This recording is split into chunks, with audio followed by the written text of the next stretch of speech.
en energía eólica.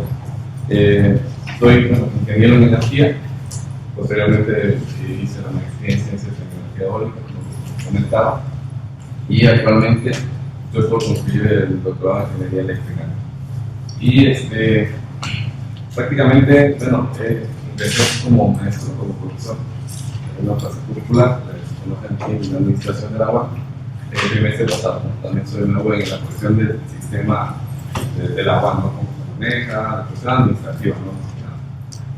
Pero pues me ha gustado la dinámica en la parte de integrarme, ya es el segundo trimestre continuo que estoy dando clases de agua. Y pues hoy me invitó el doctor David, ¿no?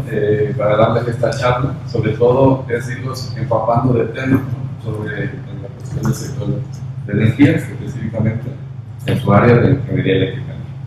Creo que, pues bueno, vienen desde el bachiller, mucho estos conocimientos, y pues aquí la parte de la carrera profesional, pues es de cierta manera, pues especializarse en esta rama, ¿no? En este caso de la ingeniería eléctrica. Entonces, sí.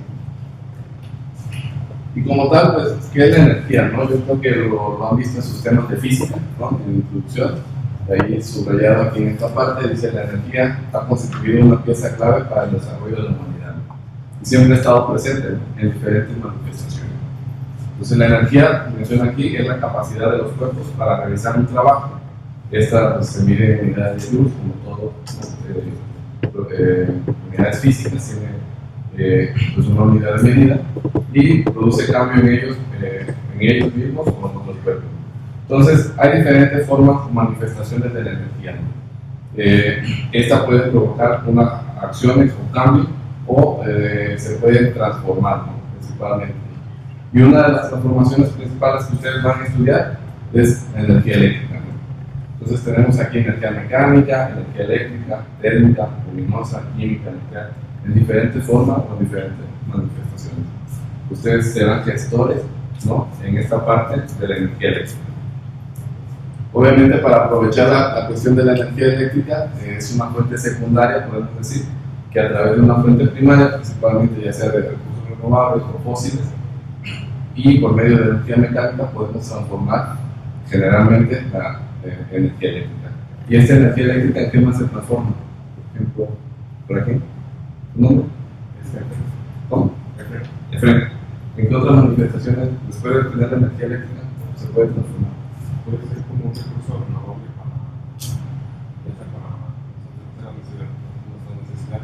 Exacto, la comodidad, como tenemos aquí el proyector, podemos tener aulas climatizadas, en ese sentido. ¿Qué más? ¿En qué más se transforma? ¿Por aquí?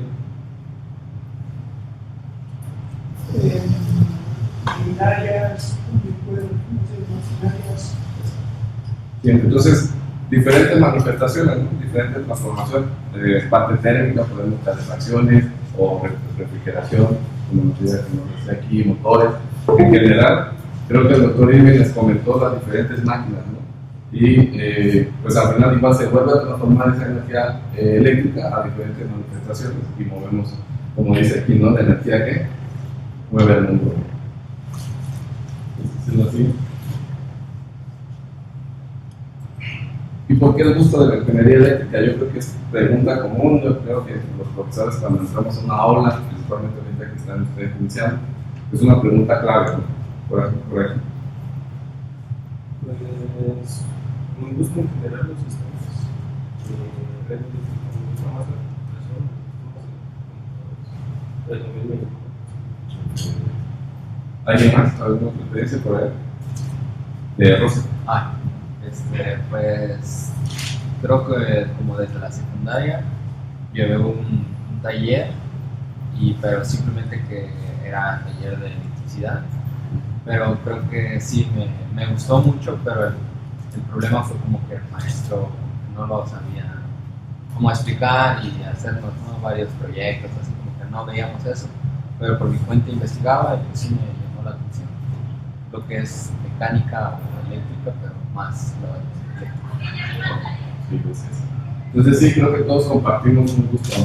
Todos tenemos estudiado desde una ingeniería, el gusto por la física, la matemática, el comprender cómo funciona. Por ejemplo, podemos ver la definición. Nos dice aquí que la ingeniería eléctrica es una disciplina de la ingeniería que estudia y aplica los principios de la electricidad, la electrónica y el electromagnetismo. Creo que son muy curiosos, ¿no? Como el hecho de decir cómo funciona a través del principio del electromagnetismo. Y hay diferentes áreas de aplicación, como lo que vieron con el doctor Irving, desde la generación, transmisión, distribución de esta energía, ¿no? Hasta los centros de consumo, también en telecomunicaciones, electrónica, control, aquí que puede combinar con el compañero en esta parte, automatización, y obviamente la parte de aplicaciones en energías renovables, industria, ¿no? Es muy amplia la gama, principalmente de la aplicación de la ingeniería eléctrica, ¿no? Y sobre todo ustedes como personal capacitado, ¿no? El día de mañana como futuros profesionistas. Sí. Ok. ¿Y cuál sería la contribución en la sociedad? ¿Cuál creen? Favorece mucho a las necesidades de nosotros, como vender la luz, nuestro único que haya funcionado, la televisión, Entonces, o cosas como la industria, máquinas. ok, de acuerdo. Entonces satisfacen nuestras necesidades, ¿no? Creo que es importante tener personal capacitado para, como les dije, van a ser gestores, ¿no? De este tipo de energía, de esta manifestación de energía eléctrica para diferentes aplicaciones, ¿no? ¿Podemos verlo?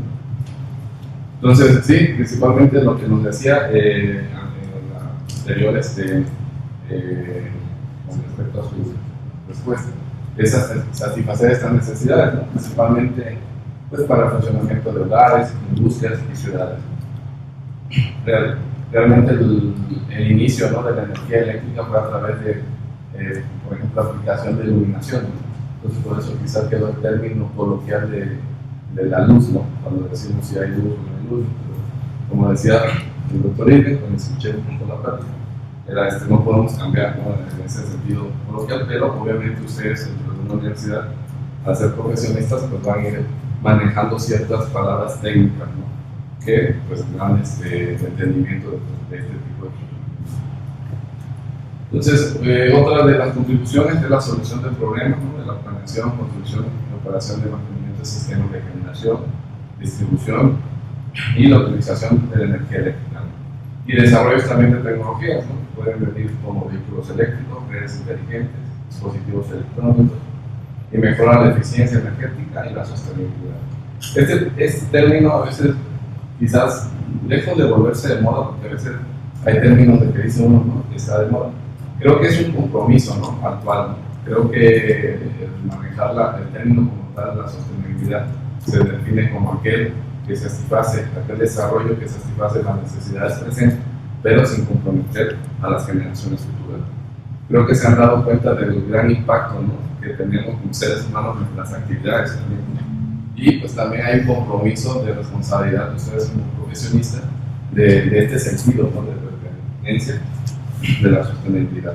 Principalmente se puede ver en el campo de la ingeniería eléctrica como la eficiencia energética, hacer más eficiente los recursos naturales, como la integración de energías renovables, disminuir las emisiones de dióxido de carbono principalmente, ¿no?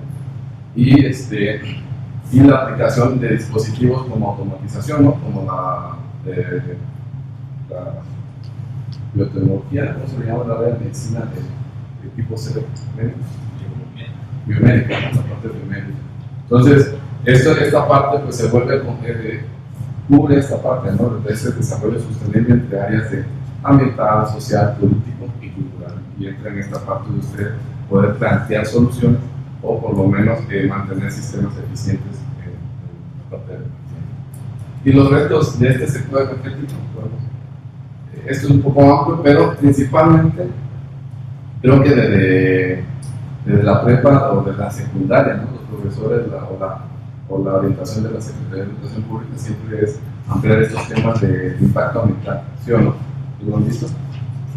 Ya han visto diferentes como las emisiones de gases de efecto invernadero, ¿no? Dióxido de carbono, nitratos, sulfatos, todo esto, ¿no?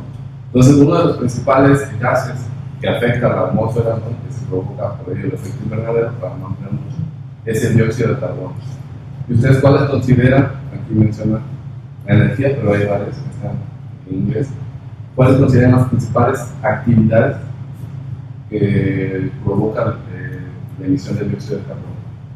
Por ahí. Por aquí. ¿Sí? Las empresas, cualquier empresa. Ajá, industrias, ¿qué más? Varias de ellos. Las plantas termoeléctricas que queman combustibles fósiles. Correcto. ¿Qué más? Por aquí. El transporte. Correcto. Entonces, sí, principalmente uno de los grandes emisores de dióxido de carbono es la energía. Y en eso, como les comento, las diferentes manifestaciones, como el usado en la industria, que mencionaban ahí, como el usado en el transporte, y como el usado también en la parte de energía eléctrica, ¿no? Que usamos en edificios, aquí vendrá el ramo de la energía eléctrica.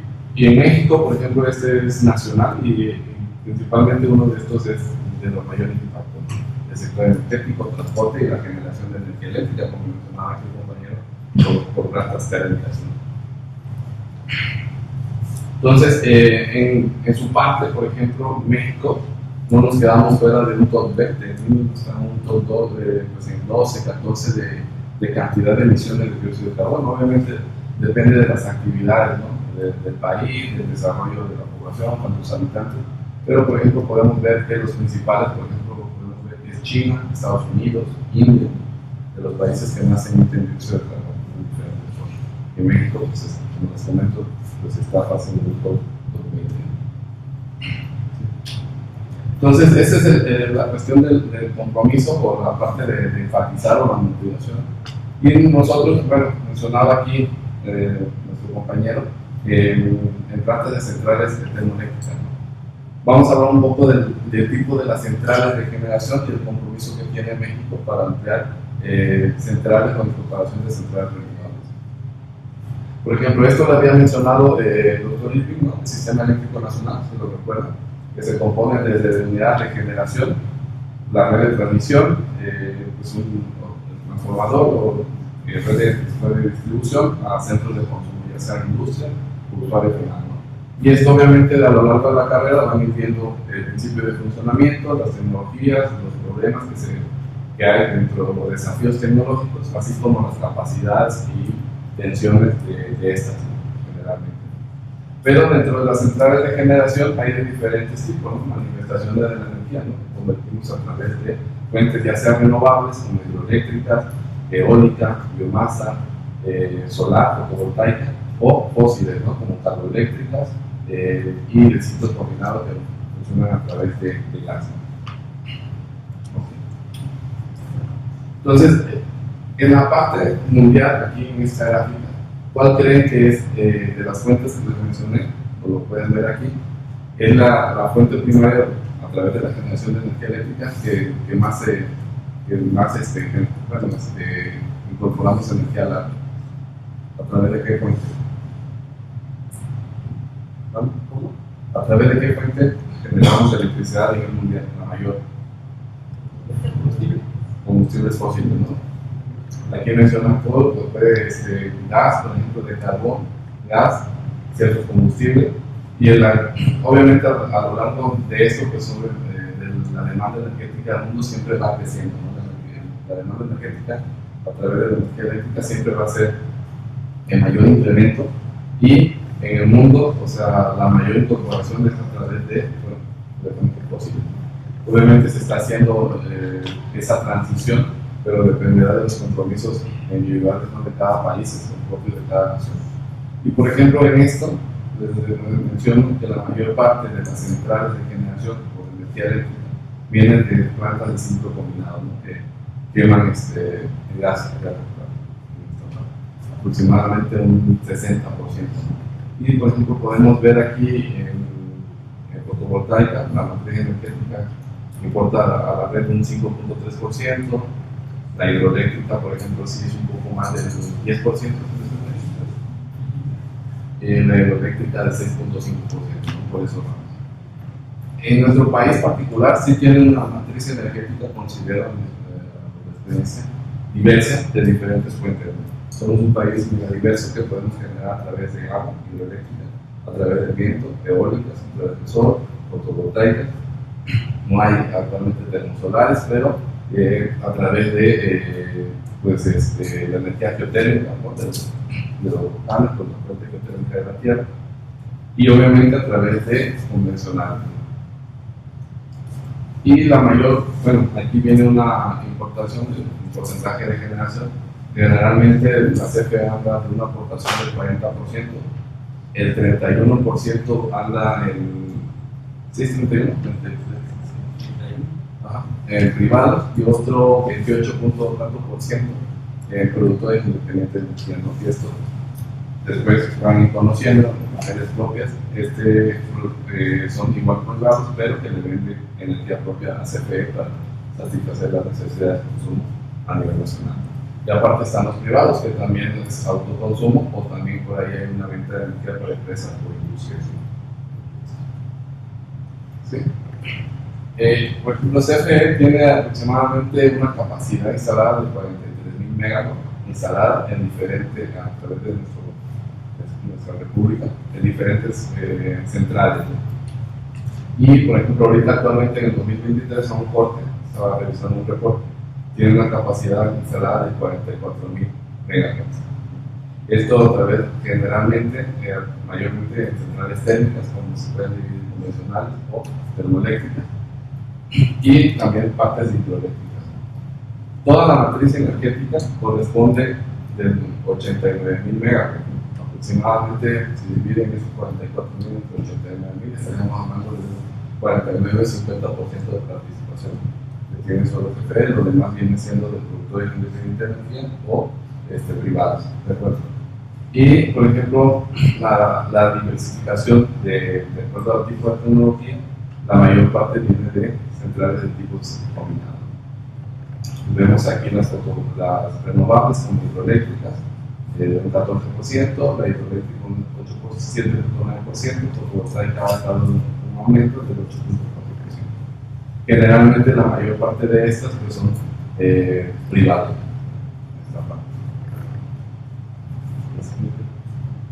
Entonces, esto aquí podemos ver centrales propias de CFE y de productores independientes de energía, por ejemplo, nacional, hay centrales fotovoltaicas de los PIE que les comentaba, centrales regularmente eólicos en esta parte, centrales hidroeléctricas y también tenemos una central nuclear que aproximadamente aporta 1.600 megawatts, son dos unidades de 800 megawatts. Y esto a través del sector privado.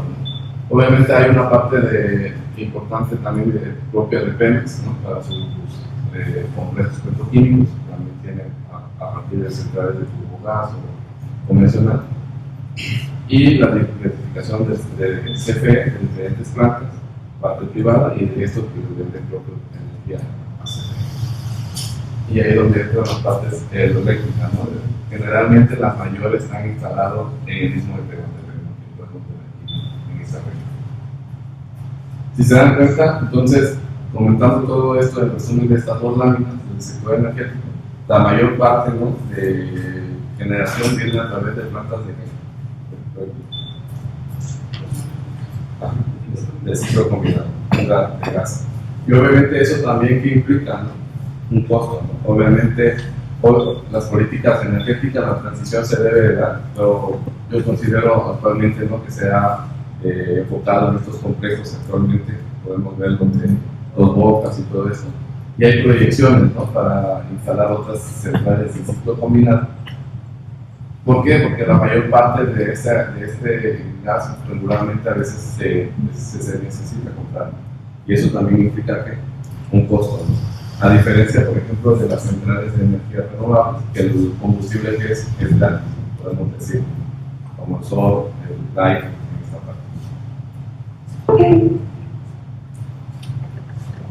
Y hablando particularmente de las energías renovables, tenemos estos parques eólicos a nivel nacional, ¿no? Tenemos actualmente 70 parques eólicos, una capacidad de 7.300 megawatts, que representa el 6-7% de la capacidad nacional. Obviamente el CFE apenas tiene una planta en la parte de CFE La Venta, que son como de 80 megawatts, ¿no? Son generadores de 850 kilowatts, pero obviamente a diferencia de las cuestiones de las convencionales, pues también se necesita una mayor área, ¿no? Porque cada turbina generalmente actualmente en nuestro México, a partir de la tecnología instalada, tenemos plantas o aerogeneradores de una capacidad de 2.5 megawatts. Entonces son parques que pueden comprender desde 80 a 100, 120 turbinas eólicas, solo un parque eólico. Y por ejemplo en las centrales hidroeléctricas solo una unidad puede generar incluso hasta 300 megawatts. Por ejemplo la mayor grande centrales en Chiapas, que tiene una instalación de 2.400 megawatts con 8 unidades generadoras de aproximadamente 300 megawatts. Son 2.400 megawatts la capacidad total de esa central hidroeléctrica. Parte importante, igual en las partes de centrales solares, esto podemos ver un mapa de diferentes centrales, y estas son fotos de la recién inaugurada de CFE, Parque Solar de CFE, del Puerto Peñasco, ¿no? Actualmente tiene instalado 120 megawatts instalado en este parque. Se pretende que la ampliación llegue hasta los 1000 megawatts, o sea, 1 gigawatt de capacidad instalada. Y puede hacer más mencionaba ahí, más de $60,000 en esta parte de esta región. Por acá está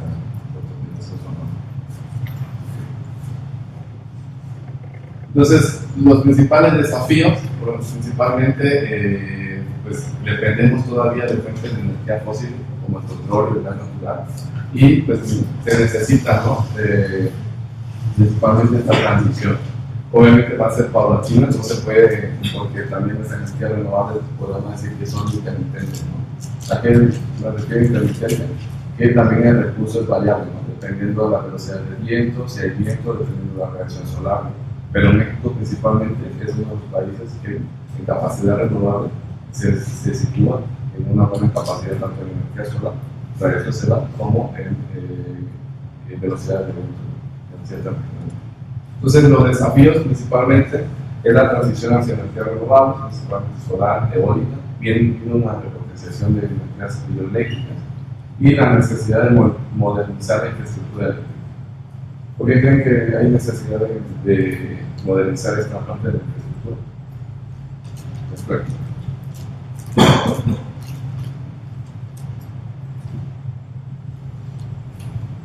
Pues yo creo que porque ese tipo de fuentes de energía las que tenemos son, no son renovables.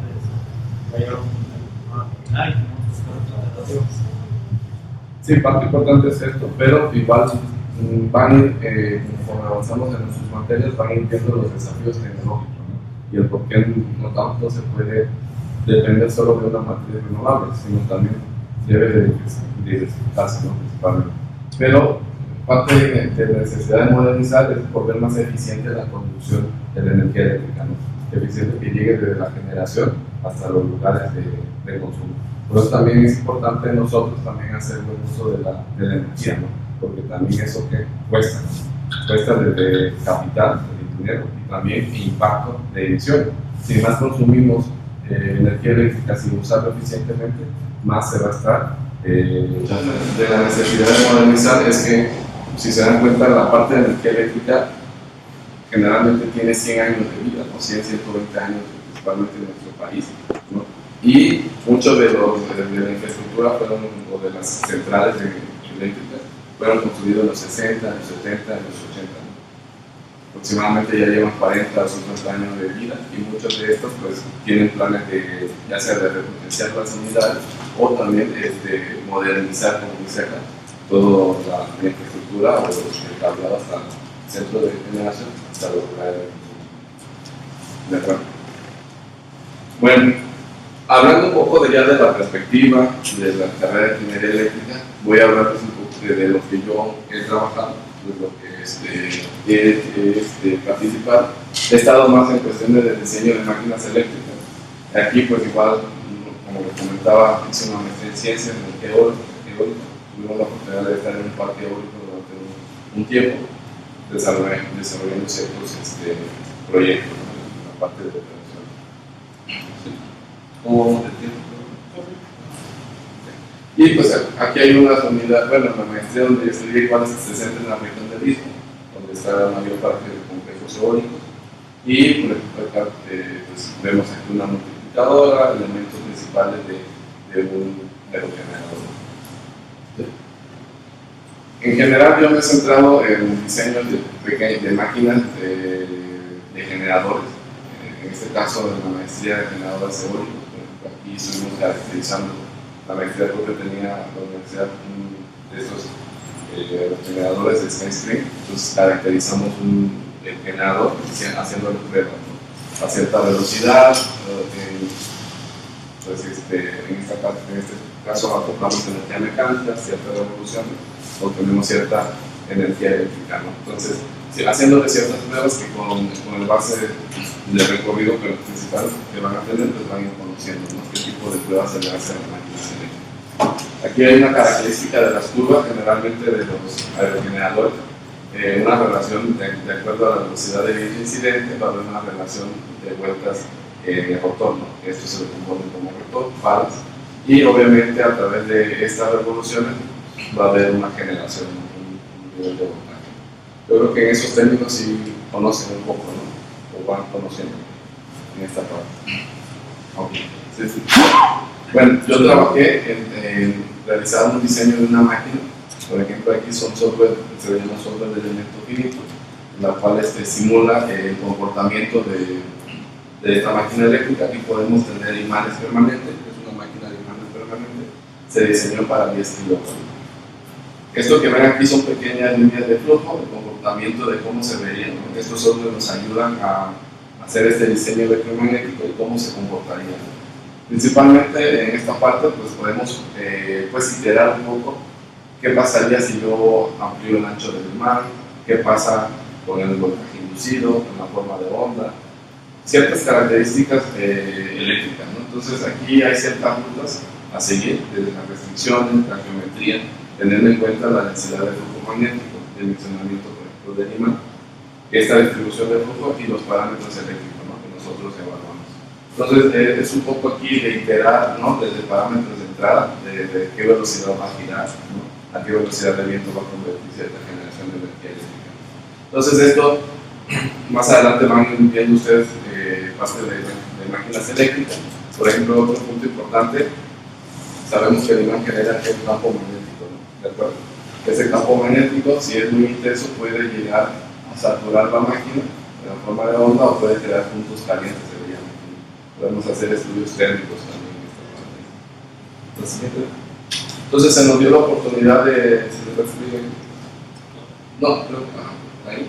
Entonces se nos dio la oportunidad de construir la máquina. Este creo que es un video.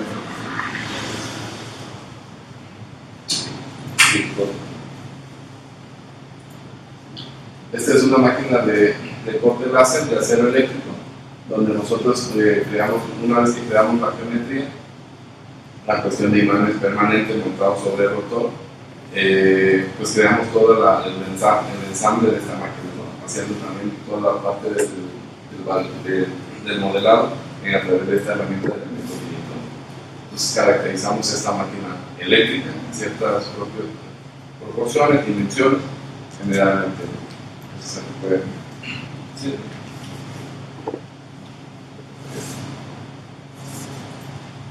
Sí, aquí ya está construido, por ejemplo, el devanado, toda la parte del embobinado de la máquina y el ensamble final que se puso. Entonces falta hacer unas pruebas, realmente esto es para aplicación de pequeñas turbinas eólicas, es una potencia de 10 kilowatts, y pues la universidad fuimos trabajando diferentes compañeros, unos diseñando el aspa, a mí me tocó diseñar el generador, otros compañeros pues estaban trabajando en el diseño de la torre, en esta parte, ¿no? Que altura necesaria necesitaremos elevar esta máquina. Sí. Y actualmente yo pues, trabajo en el doctorado igual máquinas superconductoras, igual no voy a ampliar mucho del tema, realmente son pequeñas cintas donde estas a través deben de ser enfriadas a temperaturas muy bajas. En realidad nosotros usamos nitrógeno líquido, por ejemplo, una temperatura de 77 Kelvin, una temperatura aproximadamente de los menos 196 grados centígrados. Entonces, al enfriarlo, con ciertas propiedades, con ciertas radiaciones, como ven acá, estas cintas nos permiten llevar una alta densidad, una alta corriente. Al tener una alta corriente provoca un alto campo magnético, ¿no? Y esto nos produce de que las máquinas sean más pequeñas. Ese es principalmente el objetivo, ¿no? Reducir pesos de las máquinas y hacerlas más eficientes. Obviamente hay diferentes tipos de aplicaciones para transformadores, cables de potencia. Yo en este caso estoy trabajando para máquinas eléctricas. Y bueno, mis estudios se centran en dos tipos de aplicaciones, solo quedo en la parte obviamente de la caracterización y elemento finito, donde estas pequeñas cintas se enrollan, como ven acá. Estas son ciertas bobinas que van insertadas en la parte de la máquina eléctrica y obviamente se caracterizan, ¿no? a cierta corriente. Creo que aquí igual también hay para aplicaciones eólicas. Actualmente ya hay eso todavía está en desarrollo, ¿no? La parte importante de los generadores eléctricos en la parte de máquinas eólicas es que actualmente, por ejemplo, un convencional que solo de cobre puede pesar hasta unos 500 toneladas. Uno de imanes permanentes, que ya son de acoplamiento directo, puede pesar hasta 320 toneladas. Un parcial superconductor puede pesar hasta 150 toneladas. Y una totalmente superconductora en unos 70 o 76 toneladas para una potencia de 10 megawatts. Aproximadamente les comentaba que actualmente hoy en día en México, principalmente en los parques eólicos, tenemos unidades aquí en México de 2.5 megawatts por turbina. Hoy en día ya hay hasta turbinas que una sola turbina puede generar hasta los 10 megawatts. Obviamente necesita alturas más grandes, diámetros más grandes de los palos, ¿no? Aproximadamente andan en alturas de más de 150, 120 metros de altura, ¿no? Con palas de 70, 80 metros de longitud. Y la idea es, bueno, de la tecnología es hacer máquinas totalmente superconductoras. Obviamente todavía está en desarrollo. Hoy en día la tecnología ha llegado hasta acá. Obviamente en cuestión de aprobación ya de máquinas que ya están en parques eólicos instalados, ¿no? En el mundo, por ejemplo, han llegado a máquinas ya de 15 megas aproximadamente de imanes permanentes. Entonces la idea es, hasta este desarrollo tecnológico, hacer máquinas más compactas, ¿no? ¿Qué es lo que es la idea? Producir más energía con menor peso, ¿no? Menor volumen. Y hay una prueba de un generador de 3 megas, un superconductor. Obviamente solo es una turbina y está en fase de prueba. Y lo que nosotros hacemos es eso, igual, perdón, aquí por la cuestión de formulaciones. Realmente lo que hacemos es modelar la máquina, cómo se comportaría si tengo tantas cintas enrolladas. Esto es solo un corte de un plano, ¿no? Como si viéramos de frente de la máquina, ¿no? ¿De acuerdo? Y estas son varias cintas que van enrolladas en este polo, que se le llama el polo rotor. Y lo que hacemos a través de elementos finitos es validar, por ejemplo, la capacidad de densidad de flujo, ondas de flujo de voltaje eléctrico. Podemos hacer estudios parametrizados, le llaman, o en esta parte de cortar solo y simular una parte del generador que nos modele todo el comportamiento de la máquina. Y cómo se comportaría si acoplamos un software de elemento finito que caracteriza la parte magnética de la máquina con circuitos eléctricos, ¿no? Eso va midiendo. Entonces todo en esta parte pues, se ha quedado principalmente en el modelado. Entonces es lo que yo puedo como compartir, lo que he recorrido, por si más adelante cuando tengan interés les gusta esta parte del diseño de máquinas eléctricas. Sí, no. Ok, entonces la motivación importante aquí como recomendación, ¿no? La importancia de la pasión por la ingeniería, el compromiso principalmente, la perseveración y la dedicación en el estudio.